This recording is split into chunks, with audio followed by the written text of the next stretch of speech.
ಹೌದು, ಮಾಜಿ ಪ್ರಧಾನಿ ಮನಮೋಹನ್ ಸಿಂಗ್ ಅವರು ಇನ್ನಿಲ್ಲ. ನವದೆಹಲಿಗೆ ಕೇಂದ್ರ ಸಚಿವ ಕುಮಾರಸ್ವಾಮಿ ಅವರು ಕೂಡ ತೆರಳಿ ಅವರ ಅಂತಿಮ ದರ್ಶನವನ್ನು ಪಡೆಯುವಂಥ ನಿಟ್ಟಿನಲ್ಲಿ ಅವರು ಕೂಡ ಹೊರಟಿದ್ದಾರೆ. ಅಂತಿಮ ದರ್ಶನಕ್ಕೆ ದೆಹಲಿಗೆ ತೆರಳಿದ್ದಾರೆ ಕುಮಾರಸ್ವಾಮಿ ಅವರು. ಆಮೇಲೆ ಕರ್ನಾಟಕಕ್ಕೂ ಕೂಡ ಮನಮೋಹನ್ ಸಿಂಗ್ ಅವರು ಬಹಳ ಉದಾರ ಸ್ವಭಾವವನ್ನು ಹೊಂದಿದ್ರು.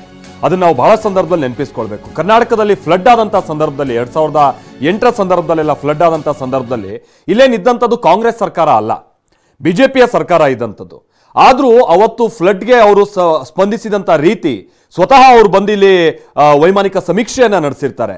ರಾಜ್ಯ ಏನೊಂದು ಪರಿಹಾರದ ರೂಪದಲ್ಲಿ ಹಣವನ್ನು ಕೇಳಿತ್ತು, ತುರ್ತಾಗಿ ಅದಕ್ಕೆ ಸ್ಪಂದಿಸಿದಂಥ ರೀತಿ ಇದೆಯಲ್ಲ, ಅದನ್ನು ನಾವು ಕನ್ನಡಿಗರು ಕೂಡ ನೆನಪಿಸ್ಕೊಳ್ಬೇಕಾಗಿದೆ.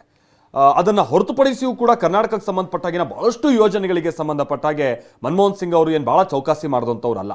ನಾವು ಈಗಲೂ ಕೂಡ ಕೆಲವೊಂದು ಸಂದರ್ಭದಲ್ಲಿ ನಾವು ಗಮನಿಸ್ತಾ ಇದ್ದೀವಿ, ಸರ್ಕಾರಗಳಿದ್ದಂಥ ಸಂದರ್ಭದಲ್ಲೂ ಕೂಡ ಘೋಷಣೆ ಆದಂಥ ಯೋಜನೆಗಳಿಗೆ ನಮ್ಗೆ ಹಣ ತರೋಕ್ಕಾಗ್ತಾ ಇಲ್ಲ. ಫಾರ್ ಎಕ್ಸಾಂಪಲ್, ನಾವೀಗ ಇಲ್ಲಿ ಭದ್ರಾ ಯೋಜನೆಗೆ ಸಂಬಂಧಪಟ್ಟಂಗೆ ನಾವು ನೋಡ್ತಾ ಇದ್ದೀವಿ, ನಮ್ಗೆ ಇನ್ನೂ ಘೋಷಣೆ ಆದಂಥ ಹಣ ಕೂಡ ತರೋಕ್ಕಾಗ್ತಾ ಇಲ್ಲ. ಹೆಚ್ಚು ಕಡಿಮೆ 6-7 ವರ್ಷ ಆಯಿತು.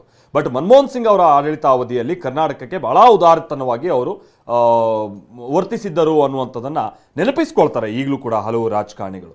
ಇದು ಮನಮೋಹನ್ ಸಿಂಗ್ ಅವರ ವ್ಯಕ್ತಿತ್ವ ಹೇಗಿತ್ತು ಅನ್ನುವಂಥದ್ದಕ್ಕೆ ಒಂದು ಹಿಡಿದ ಕನ್ನಡಿ. ಈಗ ತಾನೇ ಅವಿನಾಶ್ ಅವರು ಹೇಳ್ತಾ ಇದ್ದಾಗೆ ಮಾತು ಕಮ್ಮಿ, ಆದರೆ ಕೆಲಸ ಬಹಳ ಜಾಸ್ತಿ. ಯಾರ್ದು? ಮನಮೋಹನ್ ಸಿಂಗ್ ಅವ್ರದ್ದು. ಆಮೇಲೆ ನಾನು ಎಗೈನ್ ಹೇಳಿದ ಹಾಗೆ ಅವರ ದೂರದೃಷ್ಟಿತ್ವ ಏನಿದೆ ಅದು ಕೇವಲ ಅವರ ಆಡಳಿತಾವಧಿಗೆ ಮಾತ್ರ ಅಲ್ಲ, ಈ ಸಂದರ್ಭದಲ್ಲಿ ಬಹಳ ಜನಪ್ರಿಯವಾದಂಥ ಮತ್ತು ಆ ಥರದ್ದಲ್ಲ.